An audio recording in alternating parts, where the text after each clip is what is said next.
नमस्कार, Bharat express digital के इस पेज पे आप सभी का स्वागत है। आपके साथ मैं हूं प्रिया सिन्हा। कर्नाटक का किंग कौन और किसकी बनेगी यूपी में शहर की सरकार, ये वो सवाल है जिसका जवाब आज मिल जाएगा।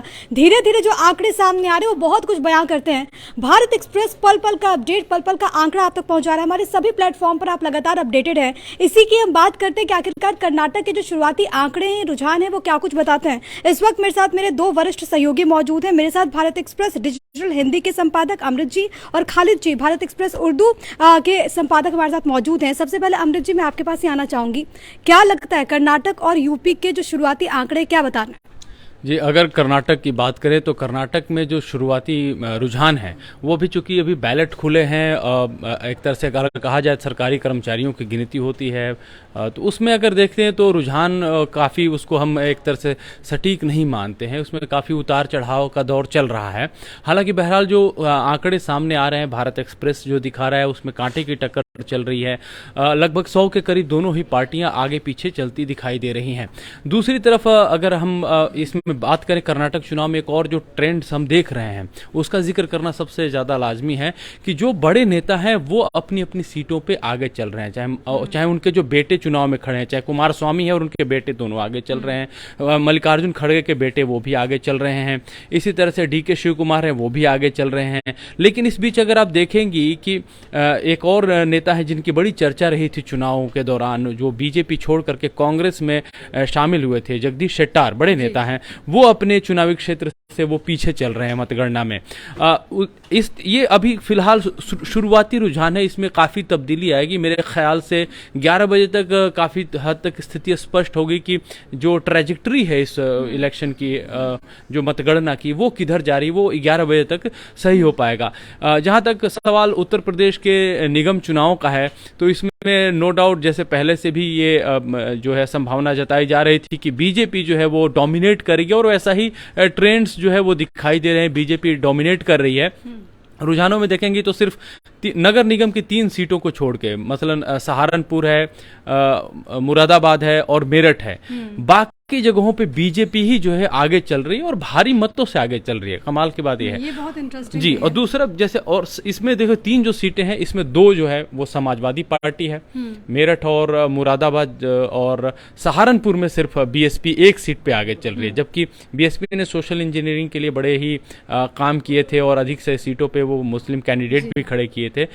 समाजवादी पार्टी और बीजेपी ने मुस्लिम कैंडिडेट खड़े किए थे, लेकिन सबसे ज्यादा इन्होंने निगम चुनाव में सवर्णों पे ज्यादा दिखाई दिया था। इंटरेस्टिंग ये है कि 17 नगर निगम जो हैं वहाँ पर सबसे ज्यादा मुस्लिम कैंडिडेट को BSP ने मौका दिया। 11 नगर निगम है वहाँ पर जो मेयर प्रत्याशी मुस्लिम समुदाय से आते हैं। हाँ, मैं आपके पास आ रही हूँ खालिद जी। एक बार फिर से कर्नाटक की हम बात करते हैं। कर्नाटक में जो एग्जिट पोल आया उसने कांग्रेस को गदगद होने का मौका तो दे दिया, लेकिन आंकड़े बता रहे कि अभी कड़ी टक्कर और अभी फिलहाल जल्दबाजी होगा। कुछ भी कहना? जल्दबाजी होगी कुछ भी कहा, लेकिन जो ट्रेंड बता रहे हैं, जो रुझान है, रुझान में ऐसा लग रहा है कि कांग्रेस जो एग्जिट पोल बता रहे थे, रुझान भी वही बता रहे हैं काउंटिंग के। तो ऐसा लगता है, ये हमारा आकलन है कि कांग्रेस जिस तरह से आगे बढ़ रही है रुझान में, हो सकता है कि वो बिना JDS के गवर्नमेंट बना ले। ये मेरा रुझान देख के मेरा ये एक आकलन है। तो इसमें कोई अचंभित होने वाली बात भी नहीं है, क्योंकि उससे पहले जो माहौल दिख रहा था कर्नाटक में, और जो जनता में और जो मीडिया में जो एक परसेप्शन था कर्नाटक को लेकर के कि वहाँ सरकार बदल सकती है, तो वो साफ तौर पर दिख रहा है कि सरकार बदली। हाँ, अब बात यह है कि कांग्रेस JDS के साथ मिल के सरकार बनाएगी। वो एक फ्रेंडली फाइट भी था उनका, और मिल के एक कमिटमेंट था कि हम लोग अगर संभावना बनी तो मिलकर सरकार बनाएंगे। लेकिन रुझान से ऐसा लग रहा है कि वो संभावना नहीं रहेगी, और कांग्रेस शायद खुद से वो जो जादुई आंकड़ा है 113 का, वो छू ले और सरकार बना ले। तो ये एक अच्छी भी बात है कि किसी एक पार्टी की अगर सरकार है, वरना फिर ऐसे तो कहा एक एनालिसिस ये भी है कि 2 पार्टियों की सरकार या एक से ज़्यादा पार्टियों की सरकार होती है तो वो थोड़ी मजबूती भी रहती है, लेकिन उसमें ब्लैकमेलिंग भी बहुत होती है, तो वो के खींचतान होती रहती है। तो जनता के हित में ऐसा लगता है कि ये जो रुझान है और जिस तरह से सरकार एक पार्टी की बनती दिख रही है, वो बेहतर ही होगा कर्नाटक के लिए। हालांकि अगर कर्नाटक की हम बात करें तो 3 मरतबा ऐसा हुआ है जब हंग असेंबली बनी है, और अगर इस बार, हालांकि आप कुछ और कह रहे हैं कि अगर फुल मैंडेट मिल सकता है, लेकिन अगर इस बार त्रिशंकु विधानसभा के आसार होते हैं, JDS के दोनों हाथों में लड्डू है। जी देखिए, जेडीएस अभी भी मान के चल रही है। मैं उनके नेताओं को सुन रहा था और कुमारस्वामी का कल एक बयान मैंने देखा था, उसमें वो भी अपने आप को आशान्वित हैं कि भाई मेरे लिए कुछ भी मुमकिन हो सकता है, किंग मेकर की भूमिका में आ सकता हूं। जिस तरह से एग्जिट पोल के नतीजे थे तो अधिकांश ने भी देखा है हंग हो सकता है। इस लिहाज से वो अपने आप को पूरी तरह से तैयार रखे हुए हैं, इंटैक्ट रखे हुए हैं। लेकिन कई सवाल भी इसमें खड़े होते हैं कि यही जेडीएस है जो कांग्रेस के साथ इन्होंने हाथ मिलाया था और कुमारस्वामी रोते हुए दिखाई दिए थे और बाकायदा लोगों ने उनके आंसू बहाते भी देखा था।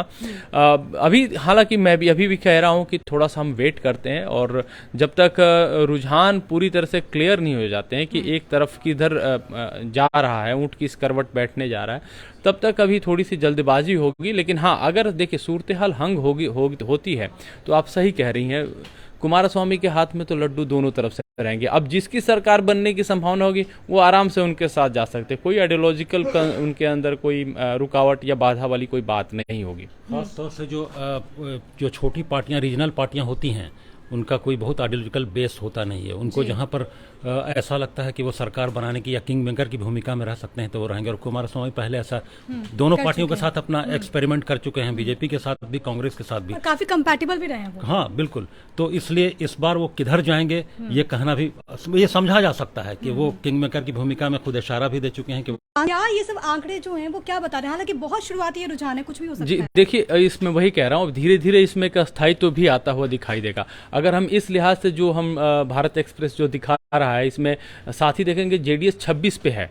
तो अगर इस तरह के वोटिंग काउंटिंग का पैटर्न रहता है तो मान के चलिए कि कहीं ना कहीं वो एक हंग जैसी स्थिति होगी और फिर जेडीएस ही किंग मेकर जैसी आ जाएगी। लेकिन जैसे शुरुआती है, 11 बजे हम थोड़ा सा वेट करते हैं, ये स्थिति और बदलेगी इसमें। और जहां तक जैसे खालिद साहब कह रहे थे कि जो जिस तरह से रुझान है, क्योंकि मतों की जो गिनती हो रही है, कई ऐसे सीट हैं वहां पे जहां पे लगभग जो गिनती का जो चल रही है वो 200 और 300 के फासले पे चल रही हैं। लगभग 23 ऐसे सीट हैं जो 100 के फासले पे चल रही हैं। तो अगर 100 सीटों का फासला जो है, 100 वोटों का फासला 23 सीटों पे चल रहा है, तो वहां पे कुछ भी स्थिति हो सकती है। तो ऐसे लिहाज से अगर हम देखते हैं तो स्थिति और बदल सकती है। ये किसके पाले में जाएगा वो थोड़ी देर में ही क्लियर होगा। लेकिन अभी जो रुझान बता रहे हैं वो कांग्रेस उसमें लीड किए हुए, ये बड़ी बात है। और जिस तरह की भविष्यवाणी जो ग्राउंड पे लोग थे वो कर रहे थे, हमारे भी रिपोर्टर, भारत एक्सप्रेस की जो टीम रही है वो वहां पहुंची है, उन्होंने भी यही एक तरह से आकलन दिया था कि ग्राउंड पे कांग्रेस फाइट कर रही थी। जिस तरह के बाकी जगहों पे उसका जिस तरह से नहीं दिखाई देता था, वहां पे वो अपने आप को लड़ते हुए दिखाई दी थी और मुद्दों को, ट्रेंड को सेट करते हुए दिखाई दी। जबकि बीजेपी जो है वो डबल इंजन और यूनिफॉर्म सिविल कोड, इस तरह की बातों को आगे लेकर चल रही थी। कांग्रेस इसके अलावा वहां पे अपनी जो बातें थी वो जो बीजेपी की सरकार थी कि डबल इंजन की थी, तो इन्होंने विकास के काम क्या किए, हम आएंगे तो क्या करेंगे, जिसमें उन्होंने खास तौर पे आप देखिए कि कांग्रेस ने महिला वोटरों को एक अलग नजरिए से देखने की कोशिश की और उनके लिए सुविधाओं का जो है अंबार लगाया अपने मैनिफेस्टो के जरिए। जैसे बसों में फ्री किराया हो, एजुकेशन हो, महिला जो घर की जो प्रधान है, मुखिया है महिला, उसके लिए 2000 रुपये प्रति माह देने की व्यवस्था हो, जो उन्होंने वादे किए, वो भी लोगों के जो ग्रामीण इलाका है, जो कर्नाटक का रूरल एरिया है, उसमें काफ़ी अपील किया। साथ ही साथ देखा जाए तो डीके शिव कुमार वहाँ पे, अगर मैं एक लफ्ज़ इस्तेमाल करूँ क्योंकि बड़ा प्रोमिनेंट लोग उसको समझते हैं कि जैसे बीजेपी में अमित शाह की भूमिका एक बनी, डीके शिव कुमार की कर्नाटक में वही अमित शाह की भूमिका में वो कांग्रेस के लिए आए। और डीके शिव कुमार ने जहां अपने पार्टी के नेताओं को एक किया, बगावती लोगों को रोका, एक तरह से धौंस दिखा करके रोका, वो जो है कांग्रेस को इंटैक्ट बना करके रखा पूरे चुनाव में। और कांग्रेस नो डाउट इस दौरान जो है वो मुद्दों पे ही फाइट करते हुए दिखाई दी। साथ ही साथ रूरल में उनकी जो है पकड़ बढ़िया बनी। और जैसे एक होता था कि उनके लिंगायत और वोकालिंगा समुदाय से जिस तरह से उनको वोट मिलने चाहिए थे, पिछली बार भी नहीं मिले थे, इस बार वो चीज जो है वो ट्रेंड जो टूटता हुआ दिखाई दिया। भले अभी जगदीश शेट्टार पीछे चल रहे हैं, लेकिन जो उनके समुदाय का वोट है, शेट्टार अभी के ट्रेंड में वो आगे आगे। अच्छा, देखिए ये बहुत इंटरेस्टिंग है, आपने डीके शिव कुमार का जिक्र किया। और डीके शिव कुमार क्योंकि कर्नाटक आपने कहा कि कांग्रेस के लिए चाणक्य की तरह है, लेकिन फिर भी अगर जो रुझान सामने आ रहे हैं, जो एग्जिट पोल में कांग्रेस के प्लस पॉइंट में जाते हुए फैक्टर्स नजर आ रहे हैं, क्या लगता है कि बहुत टाइम के बाद कर्नाटक में या फिर किसी भी इलेक्शन में कांग्रेस पूरी तैयारी के साथ उतरी है? क्योंकि हम चाहे बात करें राहुल गांधी की या फिर बाकी नेताओं की, भारत जोड़ो यात्रा में सबसे ज्यादा वक्त राहुल गांधी ने इसी स्टेट को दिया था। एक उम्मीद थी राहुल गांधी को, और कई फैक्टर्स ने काम किया है। एक तो एंटी इनकम्बेंसी फैक्टर होता ही है, और कांग्रेस इस बात में कामयाब रही कि करप्ट सरकार है और जनता की सरकार नहीं है। करप्शन को उन लोगों ने हाईलाइट किया, और जब राहुल गांधी अपनी भारत जोड़ो यात्रा के दौरान थे तब से वो कि करप्ट सरकार है, वो पैसे लेके काम होते हैं हर सतह पर वहाँ पर। इस नैरेटिव को सेट करने में वो कामयाब हुए। और हालांकि चुनाव के दौरान अगर देखें, जिस तरह की तमाम दोनों पार्टियों की तरफ से भाषा का इस्तेमाल किया गया, जिस तरह से एजेंडा सेट करने की कोशिश की गई, वैसे में लगता है कि चुनाव जो है जनता के मुद्दों पर ही वहाँ हुआ है। क्योंकि जिस तरह की भाषा, और फिर भाषा पर जो रिएक्शंस आने लगे, चुनाव का जो आखिरी दौर था, यानी प्रचार का जो आखिरी दौर था, वो बिल्कुल ही अलग दिशा में जा चुका था। उसमें मुद्दे गौण हो चुके थे, लेकिन उसके बावजूद ऐसा लगता है कि जनता ने मुद्दों के आधार पर ही वोटिंग की है अपनी। आखिर में आप दोनों से एक सवाल, ये जो कर्नाटक के नतीजे हैं और जो यूपी लोकल बॉडी इलेक्शन के नतीजे हैं, 2024 पर कितना असर पड़ेगा? क्योंकि एक तरफ 80 लोकसभा सीट, दूसरी तरफ 28 लोकसभा सीट।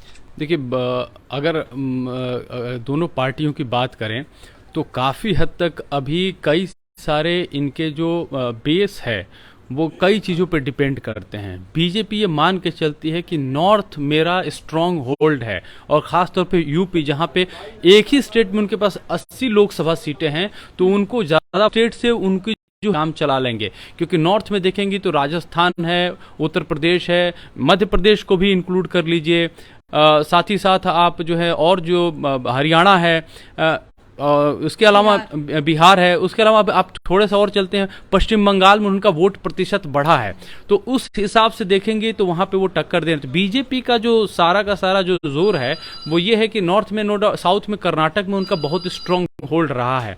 तो अगर 2024 की बात कर रही हैं तो 24 के नज़रिए से ऐसा नहीं कि कर्नाटक में बीजेपी जो है इस नतीजे से कोई देखा जाए तो कमज़ोर हो जाएगी। बीजेपी वहाँ स्टिल मतलब वो फाइट में है। वहाँ पे बात ये हो रही है कि इस चुनाव में भले ही कांग्रेस जो जीत रही है, लेकिन लोकसभा चुनाव की अगर बात करेंगे तो बीजेपी का वहाँ पे पूरे देश का चुनाव हो रहा होगा। हर राज्यों से सीटें आएंगी, हर जगह पे जोड़ तोड़ होगी, मुद्दे नेशनल स्तर पे जो है वो सेट किए जाएंगे।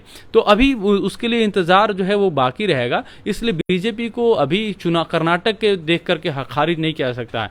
हाँ, उत्तर प्रदेश वाला जो है थोड़ा सा आपको भी लगेगा कि आप वहाँ के खारिज कर रहे हैं। पर आप कुछ बोलिए, इससे पहले ये बता देंगे 4-5 जो स्टेट हैं साउथ के, हाँ, उसमें कर्नाटक वाहिद ऐसा स्टेट है जहाँ पर बीजेपी आज से नहीं एक जमाने से मजबूत रही है। हाँ। बाकी स्टेट में भले ही उनका प्रेजेंस बहुत नॉमिनल हो, लेकिन कर्नाटक एक ऐसा स्टेट है जहां पर बीजेपी बहुत पहले से मजबूत रही, और सिर्फ एक चुनाव हार जाने से, ये असेंबली इलेक्शन में सरकार नहीं बनने से लोकसभा पर उसका बहुत ज्यादा असर पड़ेगा। ये भी देखिए, मुश्किल आप ये भी देखिए, जो विधानसभा चुनाव के अभी जो रुझान में सीटें आ रही हैं 100-90 के बीच में ही एक दूसरे का इनका फासला नहीं है। इसका मतलब है कि मत प्रतिशत इनका बहुत ज्यादा बिगड़ा नहीं होगा। अगर चुनाव जो भी जीते, कांग्रेस जीते चाहे बीजेपी जीते, मत प्रतिशत बिगड़ नहीं रहा है वहां पे। तो इसका मतलब जैसे खालिद साहब कह रहे हैं, ठीक है, कांग्रेस कर्नाटक में बीजेपी जिस स्थिति में पहले थी पिछले लोकसभा चुनाव में, मेरे ख्याल से उसी तरह से वहां भी रहेगी। बात यह है कि बाकी जगहों पे बीजेपी कैसा कमाल करती है। देखिए, अगर देखा जाए उत्तर प्रदेश में पिछले 2 चुनाव में देख चुके हैं बीजेपी, यूपी, बिहार, मध्य प्रदेश, छत्तीसगढ़, यहाँ पे अपना उरूज देख चुकी है। एक बहुत मैक्सिमम सीटों को उसने हिट किया है, लिया है। गुजरात मैक्सिमम देखा है कि लिया है। उनके लिए है चुनौती कि यहाँ पे अपनी सीटों को बरकरार रखे 2024 के मद्देनजर, और दूसरे राज्यों में अपने सीटों को एक्सप्लोर करे। एक्सप्लोरेशन उनको कहाँ मिल सकता है? वो अपने लिए फ्रूटफुल लैंड जो देख रहे हैं वेस्ट बंगाल में देख रहे हैं, 40 लोकसभा सीटें हैं उनका। अगर इख्तियार होगा तो सोचते होंगे कि हम यहाँ पे कम से कम 20+ सीटें तो यहाँ से जीते ही जीते। अगर 20+ जीतते हैं तो वो आंध्र प्रदेश और कुछ हद तक अगर मैं कहूँ केरल को सब्सटेंशिएट कर लेंगे उस वोट से। ये जो मसला है बीजेपी का जो है, जहां पे बहुत ही कमजोर है, आंध्र कह लें, तमिलनाडु कह लें, या केरल कह लें, ठीक है, तेलंगाना कर लें, तो इन राज्यों को वो चाहती है कि बंगाल और दूसरे जो राज्य जहां पे इनकी पकड़ नहीं है वहां से वो सब्सटेंशिएट करने की कोशिश करेंगे। और असेंबली इलेक्शन में हमने देखा कि वोट परसेंटेज के लिहाज से कांग्रेस एज में रही है, लेकिन सीटों के लिहाज से बीजेपी को बढ़त मिलती आई है। आपको क्या लगता है 2024 के इलेक्शन पर कितना असर यूपी लोकल बॉडी इलेक्शन और कर्नाटक के इस इलेक्शन का? देखिए, बहुत ज़्यादा वो एक्चुअली लोकसभा का चुनाव जो होता है उनमें मुद्दे तो होते हैं, लेकिन उनमें अगर हम आम लोगों की भाषा में बोलें तो एक हवा जो बनती है उस पर चुनाव होता है लोकसभा का। अगर कैंडिडेट्स को प्रैक्टिकली भी देखें तो जितना बड़ा चुनाव क्षेत्र होता है लोकसभा का, कैंडिडेट्स के लिए प्रैक्टिकली हर डोर टू डोर जाना मुश्किल हो जाता है।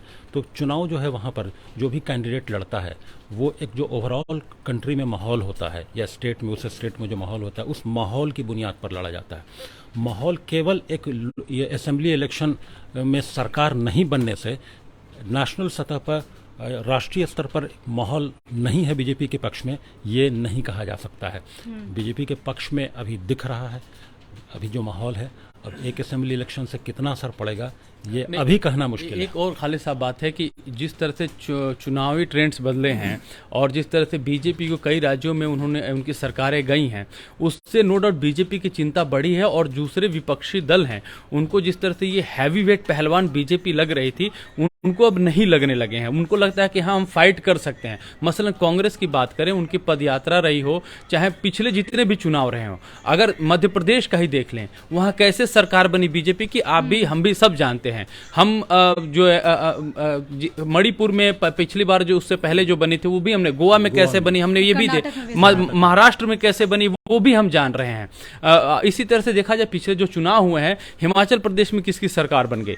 तो बीजेपी अगर देखा जाए कि जो चुनाव छोटे छोटे हुए हैं लोकसभा विधानसभा के हुए हैं उसमें बीजेपी को घाटा तो हुआ है, इससे इनकार नहीं कह सकता। तो ये भी बीजेपी को ये चिंता जरूर है कि जो उनकी साख पहले थी, जिस तरह से लोगों को वो अपील करते थे उसमें कमी आई है। अगर नहीं आई होती तो महाराष्ट्र में वो हम जोड़ तोड़ वाली हालत नहीं देखते, मध्य प्रदेश में नहीं देखते, हिमाचल प्रदेश से सफाया नहीं होता, पंजाब में इनका सफाया नहीं होता। तो ये सारे घटनाक्रम भी बता रहे हैं कि बीजेपी लोकल स्तर पे तो कमजोर इन राज्यों में देखा जाए तो हुई ही है। तो इस हिसाब से अगर देखें तो अगर आप जो कह रहे थे 24 की बात, 24 की अगर ये नजरिया आ जाता है, क्योंकि देखिए मनोबल विपक्ष का मजबूत हुआ है।